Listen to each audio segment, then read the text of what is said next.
Esta noche comenzamos un recorrido tranquilo hacia un lugar que parece haber estado aquí mucho antes que cualquiera de nosotros. Un espacio tan antiguo que incluso la historia parece avanzar con cautela cuando se acerca. La gran pirámide de Giza se alza sobre la meseta como un bloque gigantesco de piedra, inmóvil, frente a un desierto que nunca deja de cambiar. Millones de personas la han visto en fotografías, pero pocas se detienen a cuestionar algo más profundo que su tamaño o su fama. Durante generaciones hemos repetido la misma explicación. La construyeron los antiguos egipcios, hace unos 4.500 años como tumba para el faraón Kipps. Esa versión es la que aparece en libros, documentales y clases. Pero, ¿y si la pregunta que siempre hacemos no es la correcta? En lugar de preguntarnos cómo la construyeron, tal vez deberíamos considerar otra posibilidad. ¿Y si no fueron ellos quienes la levantaron, sino quienes la encontraron? ¿Y si la Gran Pirámide no fue un proyecto de un faraón, sino una herencia de un tiempo anterior? La idea es incómoda para la historia tradicional, pero no desaparece. Allí, entre las piedras, hay detalles que no encajan del todo con el relato oficial. La pirámide, conocida formalmente como la pirámide de Kipps, es la única maravilla del mundo antiguo que sigue en pie. Es más antigua que la mayoría de las lenguas que aún se hablan, y tan enorme que, al observarla desde su base, no parece una construcción humana, sino una parte más del paisaje. Según la cronología aceptada, decenas de miles de trabajadores habrían dedicado unas 2 décadas a cortarla, transportarla y ensamblarla con herramientas de cobre, trineos de madera y técnicas simples. La explicación es admirable, pero no completamente satisfactoria. Hay elementos en la meseta de Giza que sugieren un pasado más complejo. Uno de ellos es la erosión. Diversos estudios geológicos sobre la Esfinge y otras estructuras cercanas muestran patrones que no corresponden únicamente al viento o a la arena, sino a un desgaste producido por lluvias intensas. Lluvias que no han caído en Giza desde hace miles y miles de años, mucho antes del periodo en que se supone que Kipps gobernó. Si la Esfinge podría ser más antigua de lo que se cree, es imposible pensar que la pirámide también tenga raíces más profundas. La pregunta abre un escenario inquietante en si los egipcios no la construyeron. ¿Quién lo hizo y con qué propósito? No se trata de una fantasía, sino de una interrogación que persiste entre arqueólogos, geólogos e investigadores independientes. Gran parte del misterio surge de la misma estructura. Cada bloque de la pirámide pesa más de 2 toneladas en promedio. Algunos llegan a 15. Son más de 2 millones de piezas, ajustadas con tanta precisión que incluso hoy cuesta entender cómo se logró. Las uniones entre los bloques son tan estrechas que no permitirían insertar una hoja fina de metal entre ellas. A esto se suma la orientación.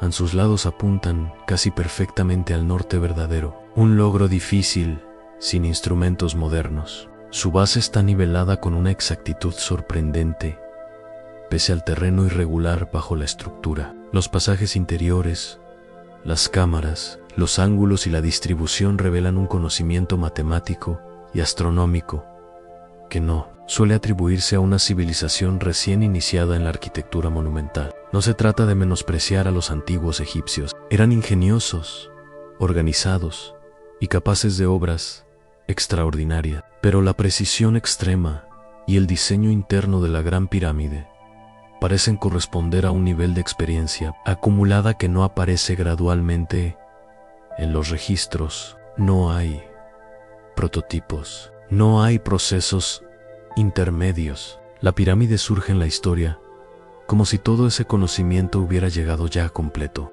Durante siglos, viajeros, investigadores y líderes se han sentido desconcertados frente a ella. Algunos han llorado, otros han escrito páginas enteras tratando de explicarla. Hoy, con tecnología moderna, se realizan escaneos con partículas cósmicas para detectar cámaras aún ocultas, mientras que otros estudiosos proponen interpretaciones energéticas, acústicas o astronómicas. La pirámide permanece en silencio ante todo ello, entregando solo fragmentos de información. Una de las características que más intriga a los arqueólogos es la ausencia de inscripciones en su interior. A diferencia de otras tumbas del antiguo Egipto, no hay decoraciones, textos, relatos del viaje al más allá, ni afirmaciones del poder del faraón. No hay nada que indique que fue construida como un monumento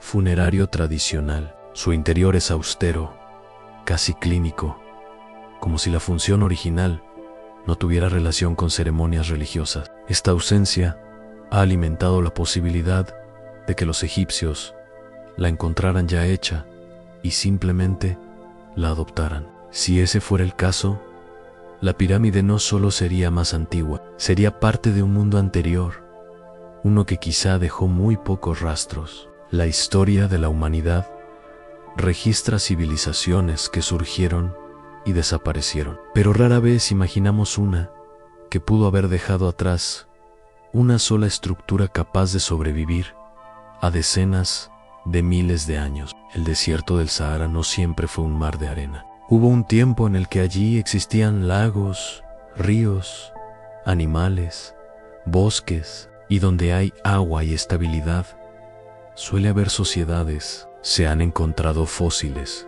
restos de asentamientos antiguos y señales de climas radicalmente diferentes. Si existió una cultura avanzada antes de que el clima cambiara drásticamente, podría haberse dispersado o desaparecido sin dejar otro rastro que el que hoy contemplamos en Gizán.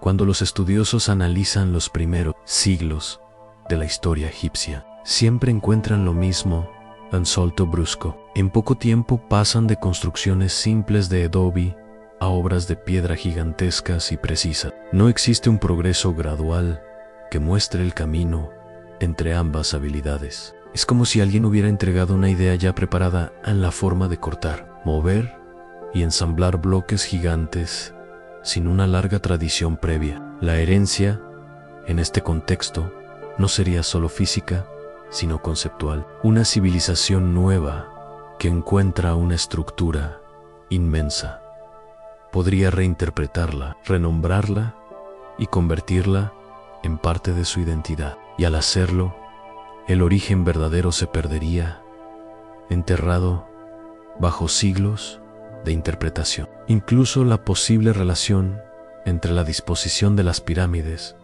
y el cinturón de Orión sugiere una intención astronómica. Si esa alineación fue calculada en un momento en que esas estrellas ocupaban una posición distinta a la actual, algo que puede medirse con precisión gracias al movimiento lento del eje terrestre, entonces la construcción podría datar de miles de años antes del reinado de Kepes. La arqueología oficial mantiene la fecha tradicional, en parte porque moverla implicaría revisar casi toda la línea cronológica antigua. Pero aún así, las preguntas persisten. La evidencia no encaja del todo. La Gran Pirámide no es una excepción dentro de la historia. Es una contradicción. Cada investigación parece aclararla un poco y al mismo tiempo volverla más difícil de explicar. Encaja en la línea temporal aceptada, pero solo por poco. A veces parece una construcción adelantada a su época, otras parece un vestigio de un mundo mucho más antiguo del que imaginamos. Es un punto de encuentro entre dos etapas que en teoría no deberían coincidir. Cuando uno la observa en silencio, puede imaginar a un trabajador mirando el horizonte después de colocar un bloque. Quizá pensaba que estaba participando en una obra trascendental, o quizá simplemente repetía una tradición cuyo origen desconocía. No sería la primera vez que una sociedad utiliza conocimientos heredados sin comprender del todo su origen. La humanidad avanza así con frecuencia, tomando ideas antiguas, ajustándolas dándoles nuevo propósito. Los egipcios pudieron haber hecho exactamente eso, no con metal ni escritura, sino con piedra. Tomar algo previo y convertirlo en el centro de su identidad milenaria. Si la pirámide fue heredada, ellos la transformaron en símbolo. No la construyeron desde cero, pero construyeron su significado, le dieron un lugar en su mundo y la vincularon con su relación particular con el tiempo y la eternidad. Esa puede haber sido la herencia más importante a la capacidad de encontrar sentido en lo que otros dejaron atrás. Cuando cae la noche sobre el desierto, la temperatura desciende con rapidez. El aire se vuelve más frío, el silencio se vuelve más nítido y las estrellas aparecen una tras otra sobre el horizonte, las mismas que brillaban cuando la pirámide vio la primera luz del amanecer. A lo lejos, el Nilo refleja la oscuridad como una línea tenue, constante, que lleva miles de años trazando el mismo camino. Todo parece inmóvil, pero nada lo está. El desierto cambia grano por grano. El tiempo avanza sin detenerse y la pirámide permanece en medio de ambos extremos. Si cierras los ojos, puedes imaginar lo que vio el primer grupo de egipcios que llegó a esta meseta, mucho antes de que existieran las ciudades o los templos. Una forma geométrica demasiado precisa para ser natural, demasiado estable para pertenecer al mundo cambiante que la rodeaba. Es probable que se acercaran con cautela. No sabían si era un lugar sagrado, un peligro o una señal. Puede que intentaran escuchar algo en su interior, o que simplemente asumieran que era obra de los dioses. Porque cualquier estructura que desafíe el tiempo sin explicación suele convertirse en algo divino. Al reclamarla, iniciaron una historia que sostendría a Egipto durante milenios. Independientemente de quién la levantó, la pirámide se convirtió en parte de lo que ellos eran, un punto fijo en un mundo que no dejaba de transformarse. Se volvió calendario, brújula, frontera simbólica, enigma permanente. Y quizá eso es lo esencial, no quién la hizo, sino cómo sigue generando preguntas aún hoy. Miles de años después, continuamos enfrentándonos a las mismas dudas. Miramos las mismas paredes, sentimos la misma mezcla de asombro y desconcierto. Esa persistencia de la curiosidad es la verdadera herencia, una cadena que nunca se ha roto. En la quietud del amanecer, antes de que lleguen los visitantes y antes de que el calor se eleve, la meseta de Giza se siente diferente. No hay ruido, pero hay presencia. El desierto parece respirar lentamente. El viento mueve la arena con un ritmo casi constante. Bajo esa superficie hay capas de roca y sedimentos acumulados durante edades enteras. Entre estas capas, la tierra guarda registros que aún no conocemos. La pirámide se levanta junto al borde de todo eso, como si vigilara el paisaje. A su alrededor, el terreno conserva su propio archivo silencioso. Cuando comenzó la exploración moderna en este lugar, muchos esperaban encontrar tesoros, cámaras ocultas o algún tipo de inscripción que explicara el origen de la pirámide. En lugar de respuestas directas, encontraron vacíos, herramientas sueltas, fragmentos de cerámica, restos de asentamientos. Sí, pero nada proporcional a la magnitud de la obra. Las aldeas de trabajadores muestran vida cotidiana, hornos de pan, pequeñas viviendas de adobe, depósitos de almacenamiento, pero no muestran el salto tecnológico que la pirámide implica. Es como si la estructura hubiese existido antes y los asentamientos hubieran surgido alrededor de ella posteriormente, organizándose en función de su presencia, como si orbitara en torno a un punto central que ya estaba allí. El desierto conserva y oculta a la vez. No destruye, sino que cubre. Lo que desaparece bajo la arena puede permanecer intacto durante siglos y luego reaparecer con un cambio en el viento. Los arqueólogos lo saben, pero también admiten que Giza tiene algo distinto. La meseta parece guardar información de manera deliberada, como si esperara el momento correcto para revelarla. Bajo la superficie se han encontrado restos de muros, canales, pasajes y estructuras pertenecientes a épocas diferentes. Son capas superpuestas, vestigios reutilizados por generaciones que ocuparon el mismo terreno con siglos de diferencia. La historia aquí no está escrita en una sola línea, sino en múltiples estratos, que a veces contradicen el orden conocido. Uno de los descubrimientos más desconcertantes llegó no desde un objeto, sino desde el subsuelo mismo. Estudios geofísicos detectaron cavidades y cámaras bajo la Esfinge y otras zonas del complejo de Gizeh.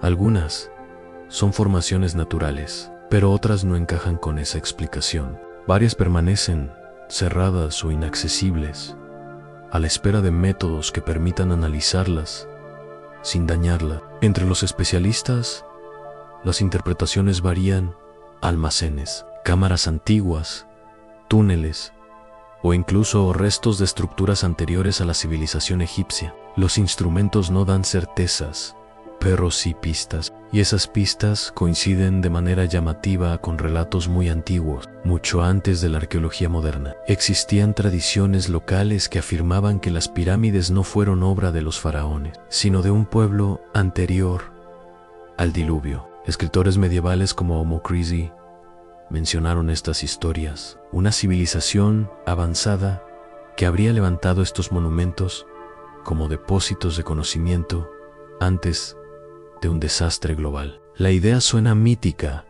pero es recurrente. Lo curioso es que incluso algunos textos egipcios hablan de épocas anteriores a los reyes, tiempos en los que seres descritos como dioses levantaban los primeros monumentos. La frontera entre mito y recuerdo se vuelve difusa. Si interpretamos esos dioses no como entidades sobrenaturales, sino como pueblos antiguos, muy avanzados, la narrativa cambia. No niega la historia oficial, pero la expande. Incluso el lecho rocoso bajo la meseta muestra señales de corte y extracción que no coinciden con las herramientas o técnicas de la cuarta dinastía. Algo ocurrió aquí antes de lo que aceptamos.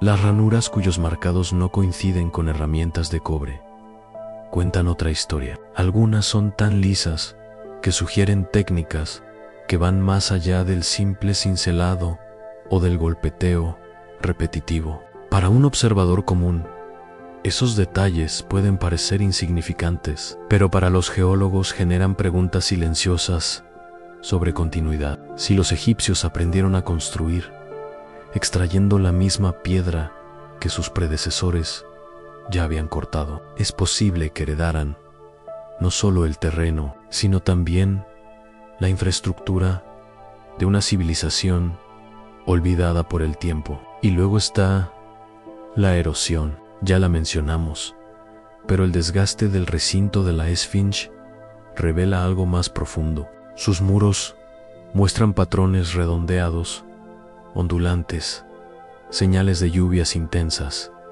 no de viento del desierto. La última vez que esa región vio precipitaciones de ese nivel fue hacia el final de la última era glacial, alrededor del 10 SN.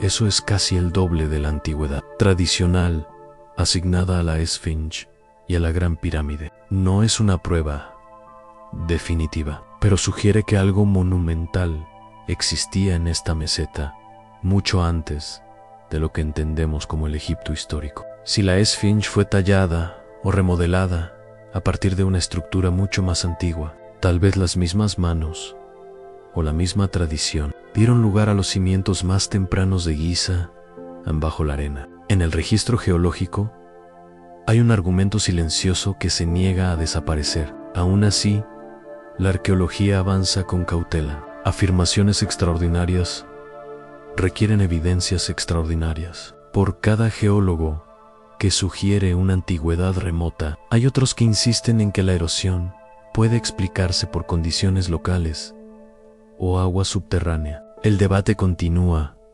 educado pero persistente, resonando en conferencias y artículos como el viento en los corredores de piedra. Sin embargo, más allá de quien tenga razón, permanece una verdad más profunda. Nuestra comprensión de la historia se reescribe constantemente según lo que la tierra revela. Cada grano de arena desplazado por el viento o por una pala podría ser una letra en una historia que aún no terminamos de leer. A veces, cuando se escanea el subsuelo con radar o detectores de muones, los científicos encuentran vacíos tan precisos que parecen intencionales, como si alguien, hace mucho tiempo, los hubiera tallado para contener algo, quizás una estructura, quizás conocimiento, quizás nada. Es posible que esos espacios sean restos de experimentos tempranos de construcción, abandonados por trabajadores que luego perfeccionaron sus métodos. O tal vez son vestigios de una fase mucho más antigua de la humanidad, una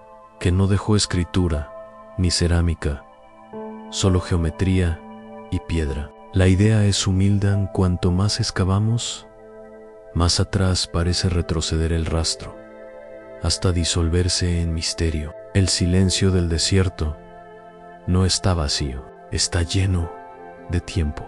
Cada partícula de polvo que cruza la meseta ha sido llevada por siglos de viento, tocada por incontables soles. Cuando los exploradores del siglo XIX comenzaron a documentar Giza con seriedad, registraron no solo los monumentos, sino también la extraña sensación que surgía al estar allí, la impresión de que el lugar estaba vivo, consciente, como si observara de vuelta. Algunos lo atribuyeron al cansancio o al calor. Otros, más inclinados a la poesía, se preguntaron si la tierra misma guardaba memoria. Si las piedras pudieran soñar, dijeron, las pirámides serían sus pensamientos. No es casualidad que tantas culturas sitúen su sabiduría perdida bajo la arena. En casi todas las tradiciones que hablan de cataclismos antiguos, existe la idea de conocimiento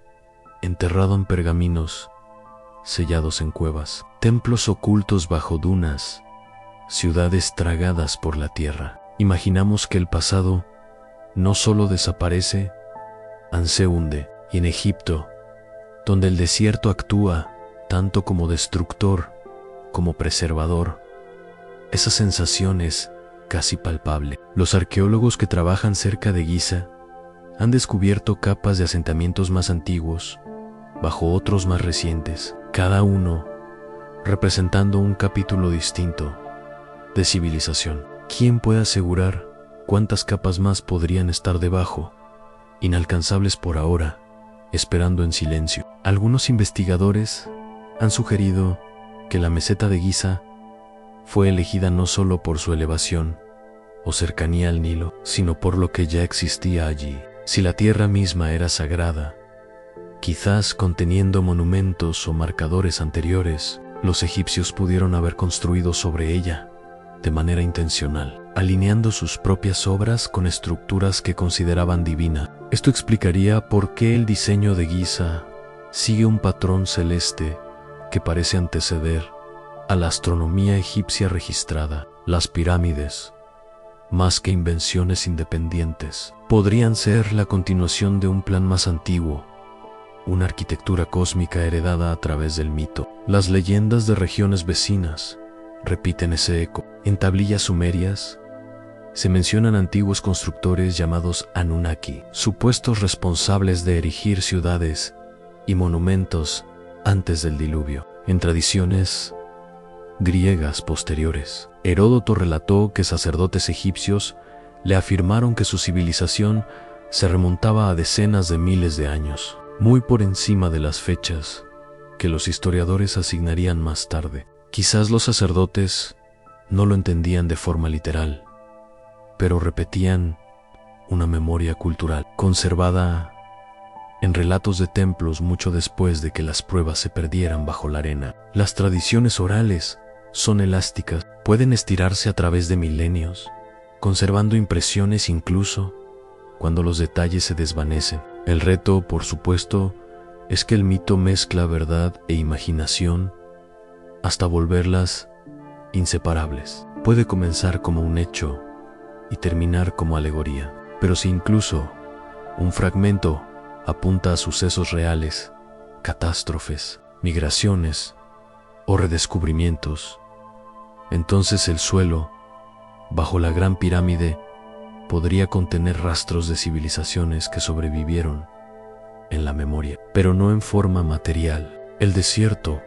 por indiferente que parezca, ha sido escenario de desapariciones así incontables veces. Pueblos enteros han sido devorados por dunas móviles en menos de un siglo, tales miles de años, y que no podría borrar y que podría conservar por accidente, perfectamente sellado bajo arena y calor. Cuando cae la noche en Giza, el aire se enfría y la quietud se intensifica. Bajo ese silencio, microtemblores recorren la tierra, pequeñas vibraciones de la corteza terrestre que traen ecos de kilómetros hacia abajo. En esas vibraciones hay un archivo completo del pasado del planeta, capas y capas de datos silenciosos. Los geólogos pueden leerlos como música, antiguos ríos que fluyeron aquí, cambios en el agua subterránea, el roce de placas tectónicas. El suelo no está muerto.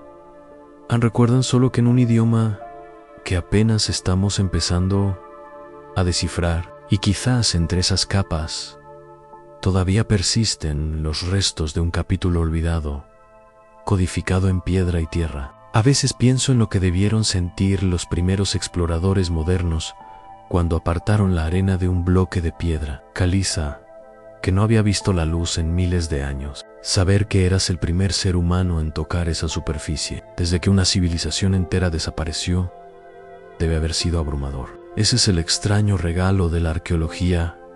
Comprime el tiempo. Un objeto pequeño, una herramienta, una huella, puede hacer que miles de años se desvanezcan en un instante. Sientes al pasado respirar de nuevo, apenas, entre el polvo y el aire. El desierto te concede ese momento, y luego vuelve a cerrarse, paciente como siempre. Si los egipcios heredaron la Gran Pirámide, heredaron también su misterio. Quizás se pararon donde nosotros estamos ahora, preguntándose quién estuvo allí antes, escuchando el mismo viento, haciendo las mismas preguntas. Quizás observaron el desgaste antiguo en las piedras y se desconcertaron por su origen. Quizás encontraron restos de una cultura previa bajo sus propios cimientos. Tal vez incluso entonces había susurros bajo la arena, recordándoles que no fueron los primeros, ni serían los últimos. La historia no siempre empieza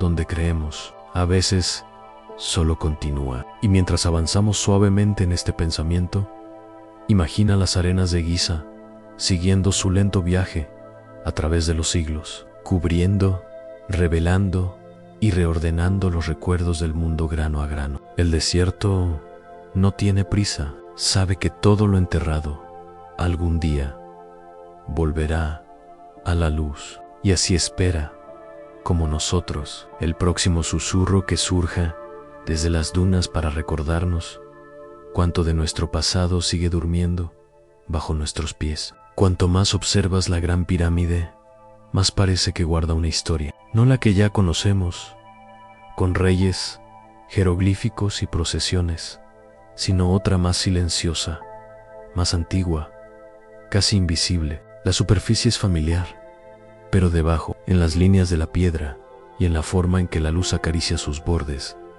hay una sensación de memoria, como si el monumento hubiera visto demasiadas edades para pertenecer solo a una de ellas. La arena pudo ocultar sus cimientos, pero algo más oculta su origen. Si los egipcios la heredaron, entonces alguien mucho antes debió construirla. Quien quiera que haya sido, sus huellas se han borrado, sus nombres se volvieron polvo. Su legado no vive en palabras, sino en la resistencia de la piedra. Estos son los constructores olvidados, aquellos cuya historia no podemos leer pero sí intuir, como el calor tenue de un fuego ya apagado. Imagina el mundo en el que pudieron haber vivido. El desierto aún no era desierto. El Nilo tal vez recorría tierras más verdes, cruzando valles amplios donde pastaban animales, y los árboles buscaban un cielo más húmedo. Llovía más a menudo, abriendo canales suaves en la piedra caliza que un día sostendría las pirámides. Quizás había bosques, no muy lejos de lo que hoy es el Cairo, y el aire olía a tierra y agua fresca, en lugar de polvo y calor. Las grandes civilizaciones suelen dejar una secuencia clara en intentos, fallos, correcciones, pero en el Valle del Nilo, esa secuencia tiene un vacío. Antes del reino antiguo, la vida era sencilla: aldeas, barro, agricultura básica. While luego, sin transición progresiva, aparece la arquitectura monumental, no como una evolución lenta, sino como un salto. Para algunos, es el resultado lógico del crecimiento. Para otros, es evidencia de algo que falta, una base previa, perdida entre inundaciones, erosión o siglos de olvido. La humanidad ha construido y olvidado más veces de las que reconocemos.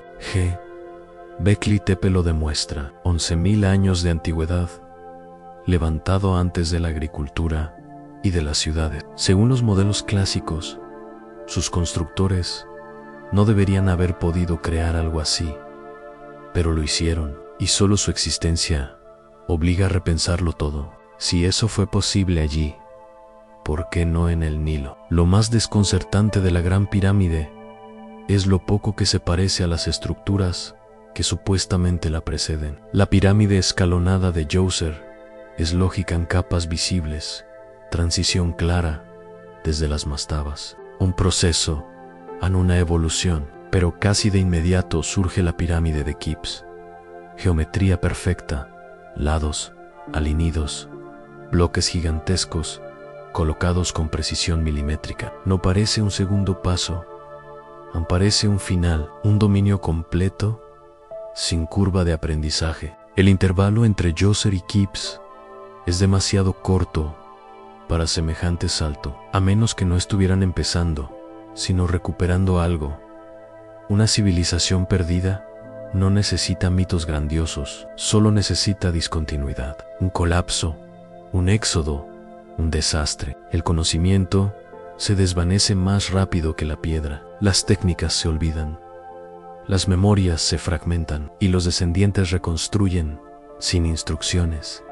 Nugiosis, no Atlántida, solo humanos cuya cima se desintegró en el tiempo. La propia mitología egipcia lo insinúa sin pretenderlo. Los textos más antiguos hablan de un tiempo anterior a los reyes, anterior al orden, anterior al diluvio. La creación comienza sobre un montículo que emerge de las aguas primordiales. La pirámide es ese montículo solidificado, un símbolo, pero los símbolos suelen remontarse a recuerdos más viejos que la historia escrita. Lo que une a los monumentos más antiguos del mundo es su obsesión con la orientación en estrellas, solsticios, puntos cardinales. La Gran Pirámide encaja en ese patrón con una precisión casi absurda. Su alineación con el norte verdadero falla por una fracción mínima. Sus conductos internos apuntan a estrellas tal como se veían miles de años antes de Keops,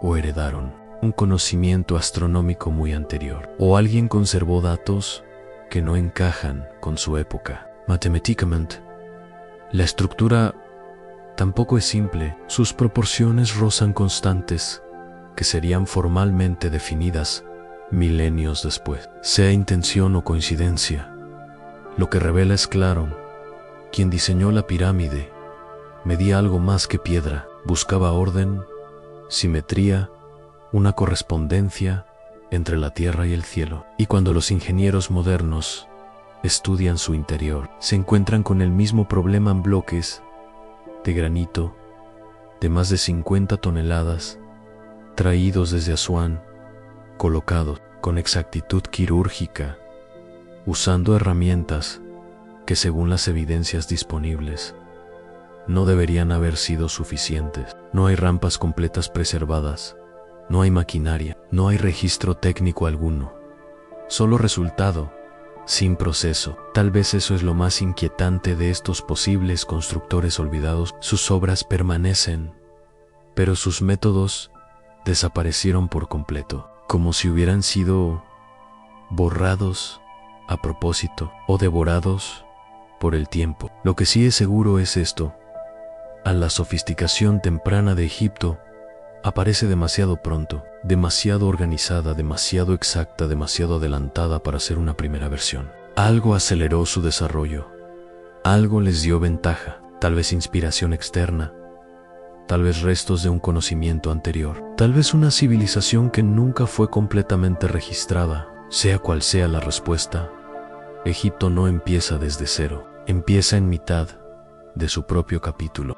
Quienquiera que lo construyó, conocido u desconocido, entendía la permanencia. No trabajaban para su tiempo, sino para todos los tiempos. Sabían que las civilizaciones se desmoronan, que los reyes desaparecen y que solo una obra capaz de resistir al olvido puede hablarle al futuro. Por eso seguimos buscándolos, en marcas de herramientas, en canteras abandonadas, en la erosión de las estatuas, en los patrones casi invisibles del desierto. Encontramos alineaciones que señalan constelaciones, proporciones que reflejan leyes naturales, y nos preguntamos si eran mensajes. Quizá entendían que la tierra los olvidaría, pero no querían que olvidara todo. A medida que avanza la noche sobre la meseta, las estrellas vuelven a ocupar el cielo, en las mismas posiciones que han mantenido durante decenas de miles de años. Algunas, las que coronan el cinturón de Orión,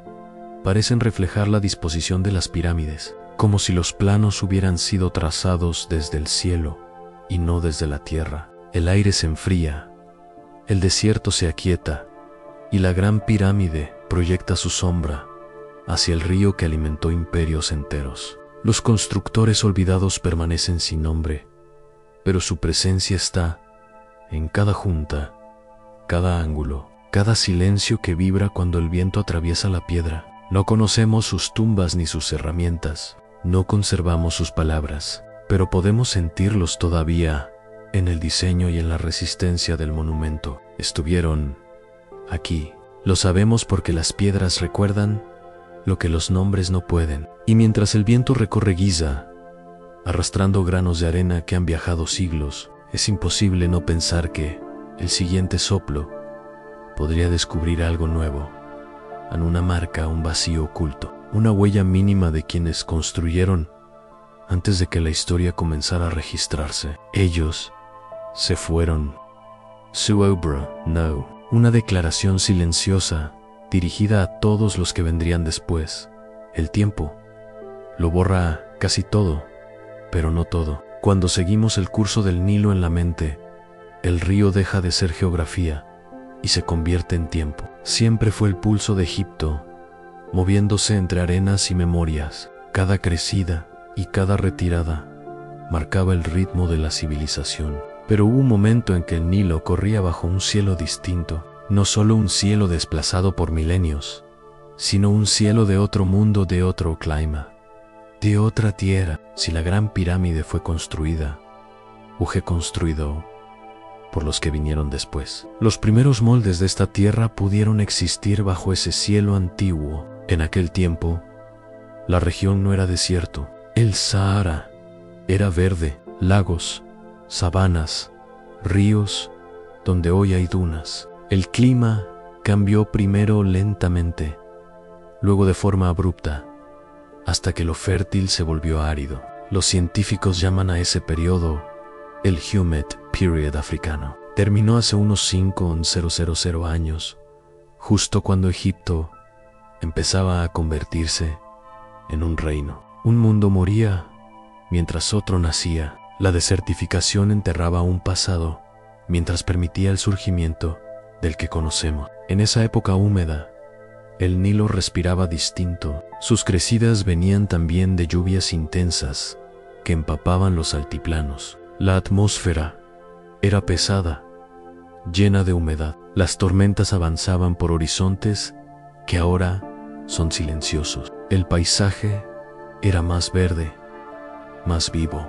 Las comunidades que habitaron esta región mucho antes de los faraones conocían el ritmo del río, quizá mejor que los propios egipcios. Para ellos, no era una frontera, sino un eje, que unía mundos. En ese corredor verde de la prehistoria, mucho antes de Kip, alguien miró el cielo y entendió que lo que ocurría arriba y abajo era parte del mismo orden. Las estrellas eran las mismas que vemos hoy, pero no estaban donde están ahora. La lenta oscilación del eje terrestre, la precesión, altera su posición a lo largo de decenas de miles de años. Los antiguos alineamientos, que hoy consideramos simbólicos, pudieron ser precisos y literales en otra época. La correspondencia de la Gran Pirámide con el cinturón de Orión, por ejemplo, no encaja con el cielo de 2500 a.C., pero sí con el cielo de alrededor de 10 en 500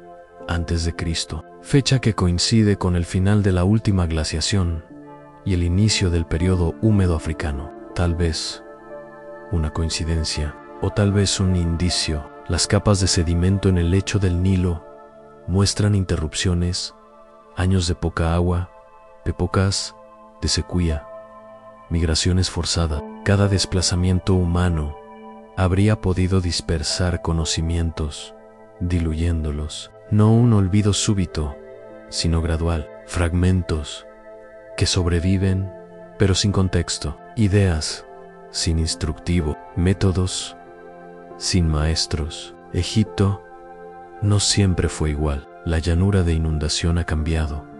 El delta creció. Ramas enteras del río murieron. Algunos arqueólogos creen que en tiempos remotos el Nilo fluyó más cerca de la meseta de Giza que hoy. Eso habría facilitado mover los bloques gigantes, pero si ese cauce es más antiguo de lo que creemos, podría explicar otra cosa. ¿Por qué el lugar fue elegido desde un principio? Los primeros constructores, los olvidados, pudieron haber seleccionado el sitio no por comodidad, sino por alineación, una unión entre río, tierra y estrellas, que luego los egipcios heredaron, sin comprender del todo su origen. Si alguna vez el Nilo reflejó la Vía Láctea, como algunos sugieren, entonces las pirámides podrían haber sido un espejo terrestre del cielo, un mapa de estrellas trazado en piedra y agua. Los propios egipcios creían profundamente en esto. Veían el cielo no como algo separado de la tierra, sino como su gemelo. La diosa Nut se arqueaba sobre ellos, formando el firmamento, mientras el dios Geb descansaba bajo la tierra. Entre ambos fluía el Nilo, el hilo vivo que los conectaba. Para ellos, las estrellas no eran hijos lejanos, sino ancestros divinos y eternos, que guiaban el ritmo de la vida abajo. No es difícil imaginar que esta idea no era enteramente suya, sino heredada, una cosmovisión nacida bajo aquel cielo más húmedo y antiguo, cuando la conexión entre cielo y tierra no era filosófica, sino física. Quizá los primeros que siguieron esas estrellas lo hicieron con barro en los dedos y agua del río a sus pies, marcando patrones en el suelo que algún día serían la base de las pirámides. Can el tiempo. El clima cambió. La lluvia cesó, los lagos se evaporaron y el mundo verde se redujo a bolsillos a lo largo del Nilo. Quienes vivían más al oeste comenzaron a migrar hacia el este, atraídos por la última fuente confiable de agua. Con ellos llegaron memorias, rituales, historias, tal vez incluso conocimientos sobre las estrellas. Podrían haber transmitido fragmentos de una ciencia antigua, aquella que no necesita libros para sobrevivir, solo repetición. Enseñaron a los primeros egipcios a medir el cielo, seguir el solsticio, interpretar el ritmo de las crecidas. Poco a poco, la nueva civilización que emergió a lo largo del Nilo se convirtió en un mosaico de civilizaciones anteriores, cada capa edificada sobre la anterior, como el río construye sus propias riberas, con siglos de limo. Si hubieras estado allí en esa transición, apenas habrías notado los cambios, lentamente, casi imperceptibles. Cada generación conocía solo su propio paisaje, su propio cielo, pero en el registro geológico todo está escrito: la desecación lenta del Sahara, la retirada de la vegetación, la aparición de tormentas de polvo que aún barren el norte de África hoy. El Nilo se convirtió tanto en refugio como en archivo de esa transformación, transportando al mar los últimos sedimentos de lagos y ríos desaparecidos. Y en su margen oriental, los humanos se adaptaron, construyendo algo duradero frente a tanta pérdida. La Gran Pirámide, si acaso es más antigua en esencia de lo que nuestra historia permite, podría haber sido su monumento a la permanencia, una declaración contra la impermanencia que veían a su alrededor. La idea de que las pirámides se alinean con Orión no es solo simbólica, es geométrica. Las distancias y ángulos entre las tres pirámides principales de Giza corresponden con precisión a las posiciones de las tres estrellas del cinturón de Orión. La más pequeña de las pirámides está ligeramente desfasada, al igual que la estrella más pequeña, Mintaka. Este patrón se repite con una precisión asombrosa. Para quienes estudian la arqueoastronomía, esto sugiere intención deliberada, no coincidencia. Y si la alineación refleja realmente el cielo tal como aparecía alrededor de 10 a 500 a.C., los constructores debieron poseer conocimiento de la precesión, algo que la ciencia moderna no redescubriría hasta los antiguos griegos miles de años después. ¿Cómo lo supieron?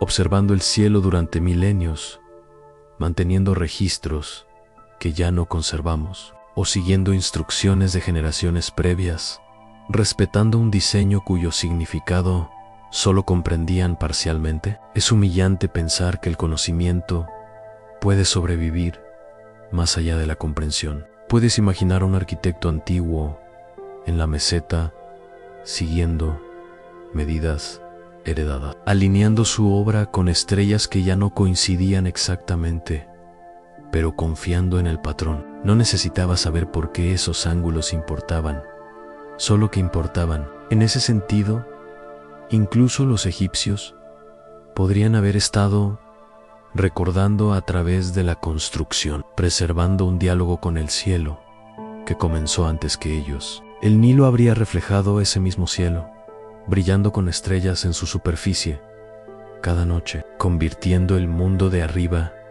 en un espejo del mundo de abajo. En ciertas épocas del año, cuando las aguas crecían, los reflejos debían ser perfectos. La Vía Láctea se extendía por el cielo y su fantasma sobre el río. Estar allí por la noche, con el agua brillando tenuemente y las pirámides oscuras en el horizonte, debía sentirse como estar en la intersección de dos mundos. No es sorprendente que los egipcios vieran la muerte no como un final, sino como un viaje entre ambos mundos. La pirámide, en su concepción más temprana, quizás no fue un sepulcro sino un portal, un puente entre la tierra y las estrellas. Más tarde, cuando se olvidó su origen, ese simbolismo pudo solidificarse en religión. Lo práctico se volvió sagrado, lo funcional divino, la memoria se convirtió en mito. Incluso hoy, el río sigue llevando ecos de esa conexión.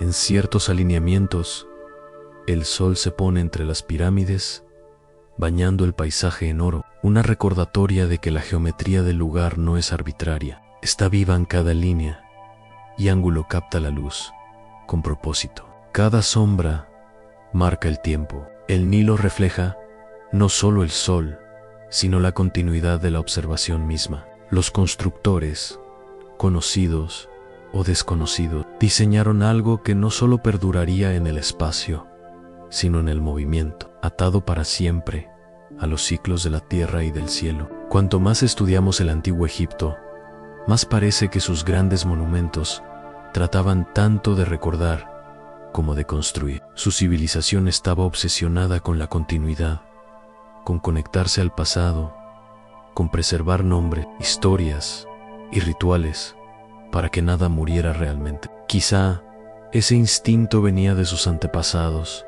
de quienes sobrevivieron a la pérdida de un mundo. Heredar un desierto que alguna vez fue paraíso es aprender que el tiempo lo cambia todo. Construir algo que resista ese cambio es desafiar el olvido. El cielo antiguo del Nilo pudo desvanecerse, pero su reflejo quedó grabado en piedra. Si el río hablara, contaría sobre civilizaciones que surgieron y cayeron a sus orillas mucho antes de los faraones, sobre personas que observaron las mismas constelaciones, mapearon los mismos cielos y dejaron señales que hemos confundido con comienzos en lugar de continuaciones. Susurraría sobre un tiempo en que las estrellas brillaban desde posiciones ligeramente distintas, cuando la Tierra estaba inclinada de otra forma, y el delicado equilibrio entre agua y desierto aún se mantenía. Recordaría que las piedras de Giza,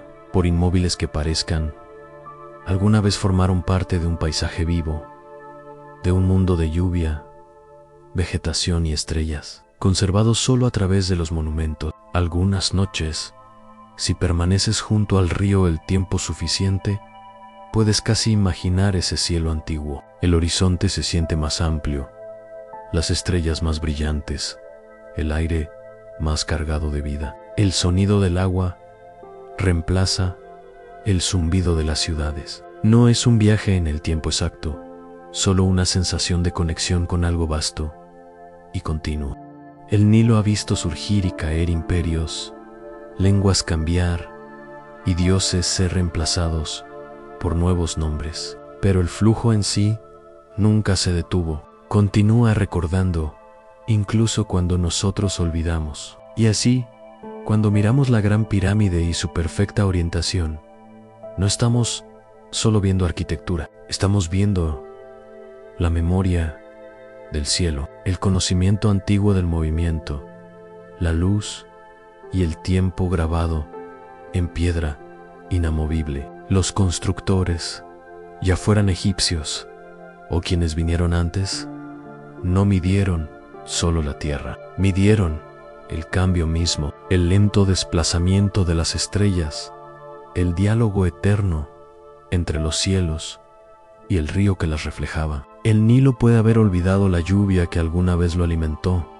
pero el cielo que reflejaba sigue ahí, moviéndose silencioso arriba, recordándonos que todo cambia y sin embargo todo continúa. Y en algún lugar, dentro de ese reflejo, bajo capas de arena y siglos, espera el siguiente pensamiento, la idea de cómo quienes heredaron tales maravillas las hicieron propias, moldeando mitos, dioses e identidades alrededor de lo que encontraron, convirtiendo la herencia de piedra en la base de una civilización. Si los egipcios realmente heredaron la Gran Pirámide, entonces no heredaron solo piedra, heredaron misterio, heredaron silencio, heredaron algo tan enorme, tan preciso, tan completamente más allá de las necesidades de la vida ordinaria, que no podía existir sin propósito. Y cuando la gente encuentra algo que perdura más allá de su comprensión, le da significado. Construyen historias a su alrededor, lo transforman en fe. La piedra se vuelve divina y la divinidad se convierte en espejo de la maravilla humana. En cierto sentido, aquí comienza Egipto tal como lo conocemos, no en el acto de construir, sino en el acto de interpretar lo que ya estaba allí. Imagina llegar a una tierra que se siente antigua, incluso cuando tu propia historia es joven. Los ríos aún fluyen, las estrellas aún giran sobre tu cabeza, pero los monumentos que se alzan ante ti parecen pertenecer a otro mundo. La gente del Egipto temprano pudo haber visto la Gran Pirámide como un relicario de dioses más que de humanos. Para ellos, su geometría, su permanencia, su perfección eran señales no de habilidad artesanal, sino de eternidad misma. Se habría sentido menos como un edificio y más como un umbral, una puerta entre esta vida y lo que esperaba más allá. Can, el Timpo, tejieron esa puerta en su cosmología, moldeando toda una religión alrededor de lo que simbolizaba. En Egipto, Los dioses nunca estaban distantes, se entrelazaban con la existencia diaria, con el ascenso del sol, las inundaciones del río, el crecimiento de los cultivos. Cada ciclo tenía su deidad, cada movimiento de la naturaleza, un nombre. El faraón también era divino, no por quien era, sino por el mundo que heredaba. Su rol era mantener el equilibrio, conservar el orden del cosmos, lo que llamaban Mayot. Si fallaba, el caos regresaba. Pero, ¿y si todo ese sistema de creencias, tan intrincado y duradero, se construyó sobre algo más antiguo, un tipo de equilibrio más viejo, reflejado en las mismas piedras de Giza? Si quienes vinieron antes ya habían creado un monumento que alineaba cielo y tierra con precisión impecable, entonces, para los que siguieron, el mensaje habría sido claro: los dioses no están arriba de nosotros, están aquí, en los patrones del mundo mismo. Heredar una estructura, como la Gran Pirámide, sería heredar una responsabilidad en explicarla, justificarla, armonizarla con las creencias de la época. Los egipcios, maestros del simbolismo, habrían visto significado en cada ángulo, en cada sombra. Los pasadizos ascendentes podrían representar el viaje del alma, la alineación con las estrellas, el camino de la resurrección, la quietud en el núcleo, la cámara del rey, silenciosa y sellada, podría haber parecido el corazón descansando de la creación misma. Ya fueran conjeturas o revelaciones, esas interpretaciones dieron nueva vida a la estructura. Se volvió suya a través de la comprensión, incluso si esa comprensión era diferente de su intención original. El acto de heredar a menudo implica transformación. Cuando una cultura adopta algo del pasado, rara vez lo conserva inalterado. Lo interpreta, lo remodela, superpone nuevos significados sobre antiguas bases.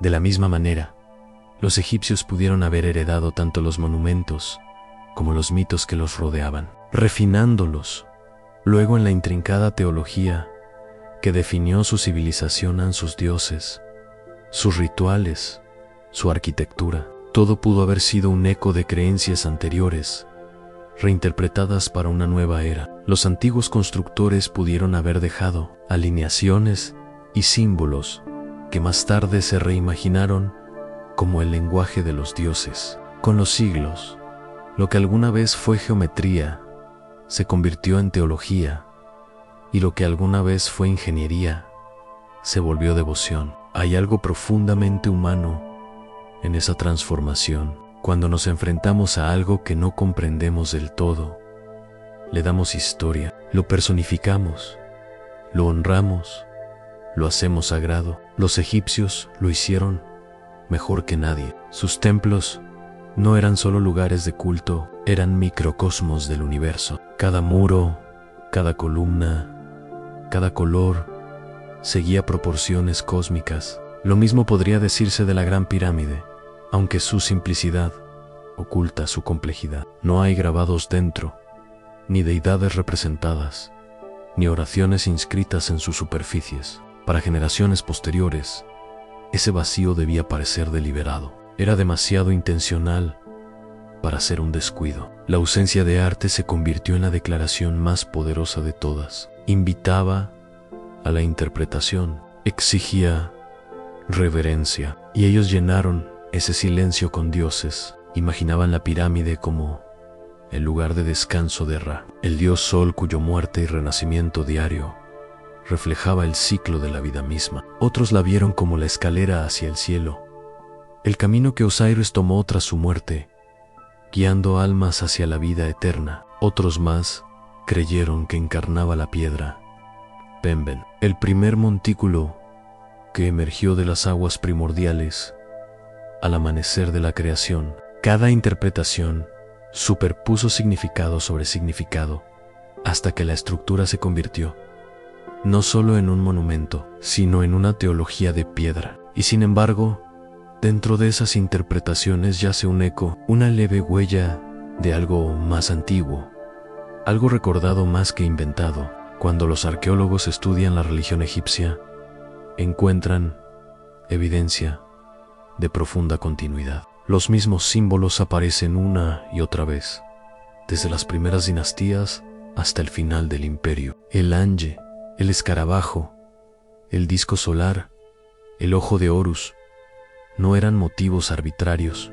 formaban parte de una cosmovisión que vinculaba la vida, la muerte y el renacimiento en un ciclo único e ininterrumpido. La inundación anual del Nilo reforzaba esa creencia, lavando lo viejo y nutriendo lo nuevo. La rotación del cielo también lo reflejaban las estrellas desapareciendo y reapareciendo con ritmo perfecto, como si los egipcios vieran todo el cosmos como un conjunto de espejos que reflejaban una única verdad.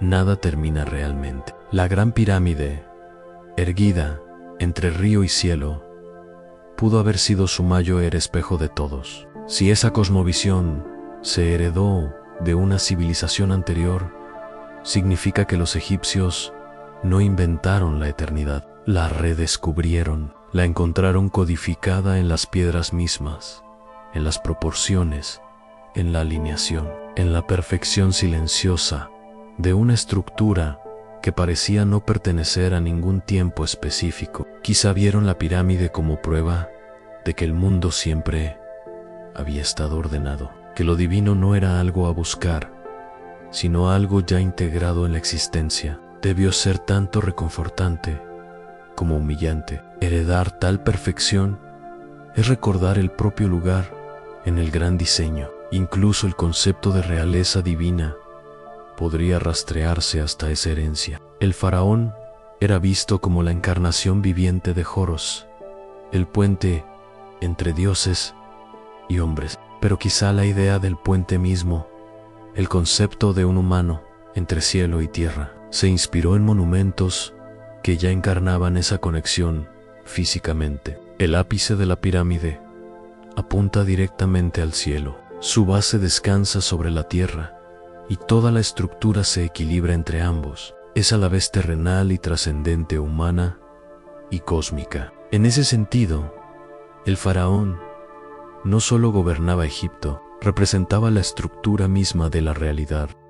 Él era la pirámide hecha carne. Heredar algo que precede a la comprensión puede cambiar la manera en que una cultura se define a sí misma. Puede convertir el conocimiento práctico en tradición sagrada. Los antiguos egipcios quizá no sabían exactamente cómo ni por qué se construyó por primera vez la Gran Pirámide, pero comprendían su poder, sentían que importaba, y así, en lugar de desmantelarla, la abrazaron, la hicieron parte de su historia, un ancla para su mitología. Al hacerlo, mantuvieron viva la memoria de los constructores olvidados, aunque ya no conocieran sus nombres. Puedes ver rastros de ese proceso a lo largo de la historia egipcia. Con el paso de los siglos, nuevos faraones construyeron nuevas pirámides, templos y tumbas, cada uno un intento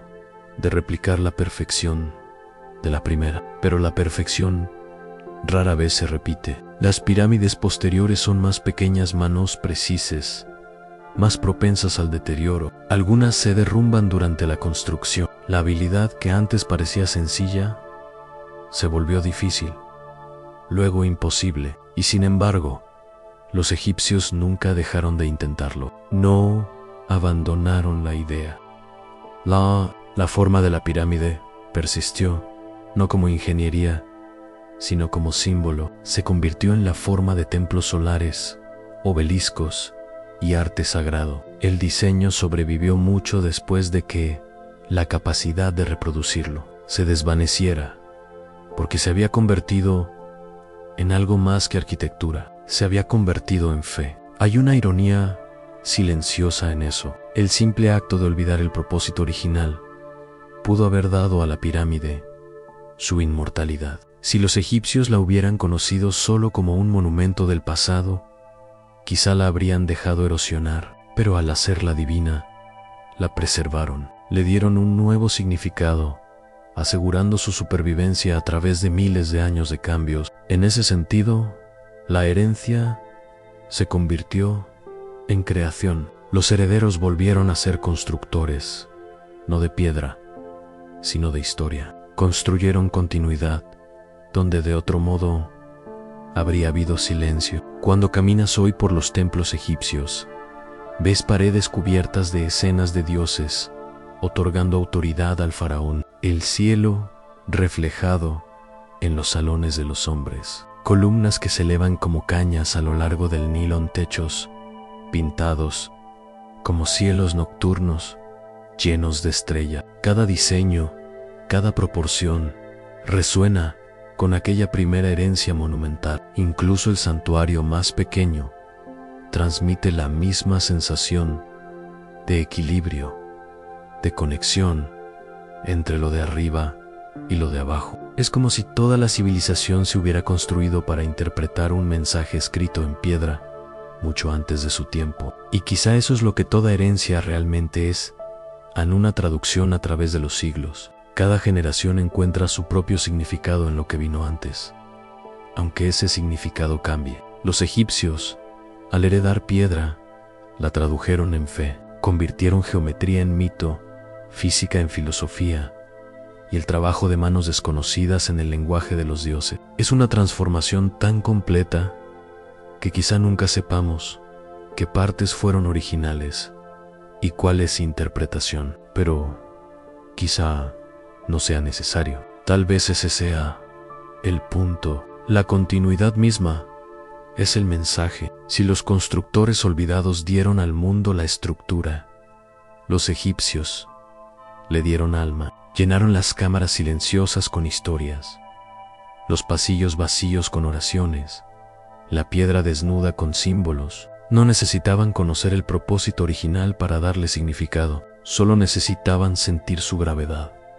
como parecía atraer reverencia de cualquiera que se acercara. En ese sentido, la pirámide se convirtió no solo en un relicario del pasado, sino en un diálogo vivo entre generaciones, una conversación grabada en el horizonte, siempre esperando nuevas voces que se unan. A medida que la noche se profundiza sobre la meseta de Giza, el aire se enfría y las estrellas aparecen una vez más, firmes y pacientes. Miran hacia la misma piedra que ha visto su lento desplazamiento por el cielo durante miles de años. Debajo de ellas, el río brilla débilmente en la oscuridad, espejo eterno de los cielos. En algún lugar de ese reflejo, casi puedes percibir a los constructores y a los herederos, las manos desconocidas que moldearon la piedra y las conocidas que le dieron significado.